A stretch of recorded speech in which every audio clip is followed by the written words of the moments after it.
Gene Carnahan passing away at 90 years old yesterday, former Missouri senator. And we are happy to welcome on the historian here, as far as I'm concerned, when it comes to Kansas City news. Some may argue it's someone else, but, as far as I'm concerned, it's Micheal Mahoney, Channel 9, KMBC. What's up there, Mike? Good morning, pal. Good morning, Pete. How are you? It's good to be on your show. Happy New Year, my friend, since we haven't spoken yet. Take me through, just historically. Let's go back to Gene Carnahan, obviously, how she got into office, the drama, everything around that. Let's just go down memory lane historically and walk people through Gene Carnahan's history in becoming a U.S. Senator from Missouri. Sure. This, for my money, Pete, was one of the great U.S. Senate races of the era, and certainly one of the great U.S. Senate races for the state of Missouri. This was pitting the two-term incumbent governor, Micheal Carnahan, as the Democrat, against the Senate Republican incumbent, John Ashcroft. He was finishing his first term in the U.S. Senate. He also had been a two-term governor, and had also been the Attorney General. And so this was a political battle between two Missouri political dynastic families. And the Carnahans had been big players in Missouri politics since the 1980s, and the Ashcroft family had been big players in Republican Missouri politics since literally the 1970s.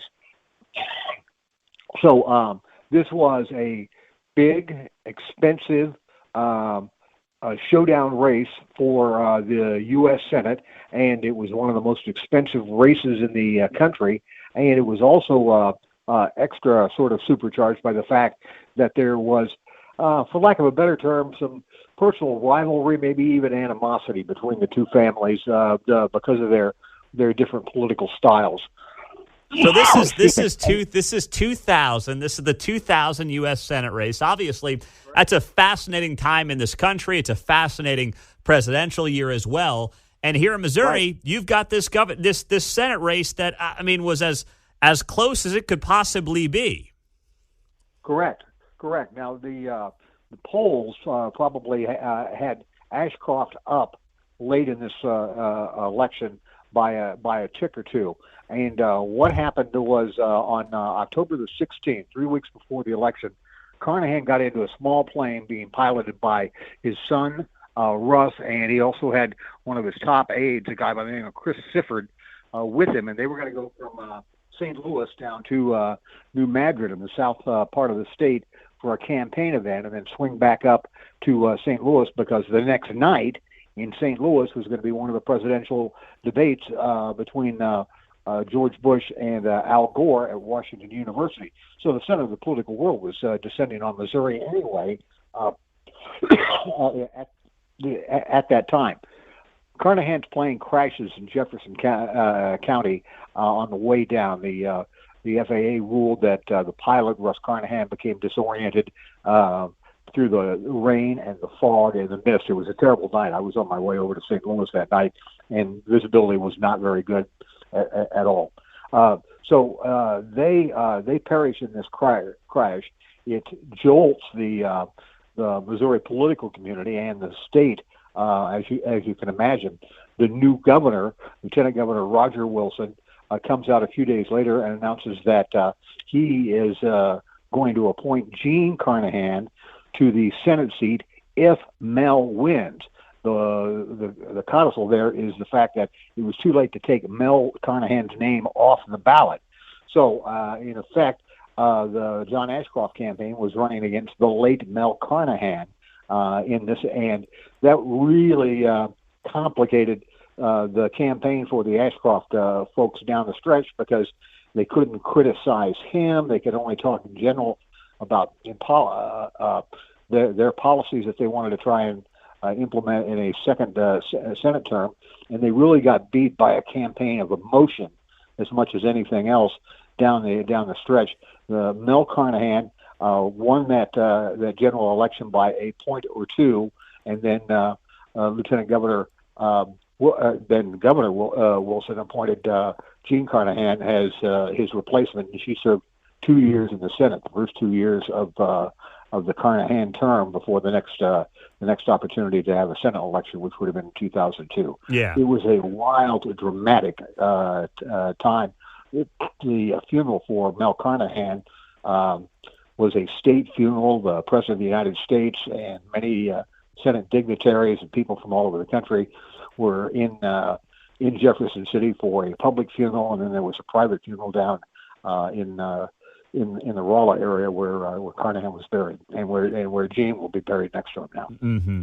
Micheal Mahoney is joining us. Gene Carnahan, U.S. Senator from Missouri for a couple of years, passing away yesterday at 90 years old. Just thinking about Missouri, and listen, I know, Michael, you go back in Missouri history, and it always was kind of this bellwether swing state, and obviously that's changed really since 2016. I'm sure it was a lot more fun covering Missouri politics when it was a coin flip between Republicans and Democrats, and now it kind of feels like, races in Missouri are over after the primary takes place in the Republican Party. Do you see a world where that ever changes or comes back to where it was? It could. It's not going to happen very, very soon. In fact, Pete, I would say that the bellwether status of Missouri ended in 2008 when John McCain carried the state by just a few votes over Barack Obama. That was the first time in many, many years that Missouri had not been voting with the eventual winner of the presidential race. It was only the second time in since 80 or 90 years prior to that. There had been a gradual and effective campaign by the Missouri Republican Party starting back in the late 1970s, when it was a one-party Democratic state, to build some inroads and become a competitive party. They became a competitive party. Then they became the dominant party, and now they're super dominant in the state. But that was something that took place literally over the course of my career, largely here in the state. You could see it happening election. Whether or not it changes, who knows? But these are the sorts of things that don't flip overnight. They're things that happen gradually. Mm-hmm. Now, as you look at that time, by the way, do you think John Ashcroft would have beaten Mel Carnahan in 2000 had Mel not died?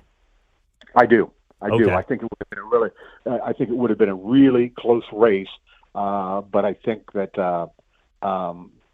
Ashcroft would have won a second term. As it turned out, if you think about it for a second, Ashcroft, after he lost that race several weeks later, George W. Bush appointed him his United States Attorney General. And so he was the Attorney General at the helm for 9/11 and throughout most of the first term of George W. Bush's first term in office. And one of the more controversial votes that Jean Carnahan cast is she voted against the nomination of Ashcroft, her fellow Missourian, to be the AG. Wow, that's a good little tidbit. Last thing here, Michael, over the next minute or so.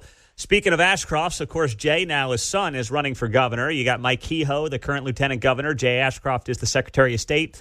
Bill Eigel is the state senator. Those are really the top three right now when you look at this Missouri governor's race on the Republican side. How would you handicap this thing over the next few months? This is going to be a fascinating race in the sense that there are two what I'll call right-wing candidates or conservative super conservative candidates in this, and it's Jay Ashcroft and Bill Eigel. And then there's Mike Kehoe, who is running in the more moderate lane, although he's certainly got some bona fides of his own. And it's going to be a question of how Eigel performs in the current session of the Missouri Senate.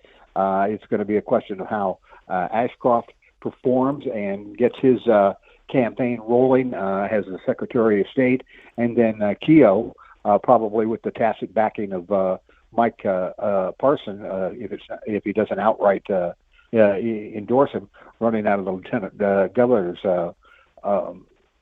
mansion slot, really. And it's going to be interesting if Eigel and Ashcroft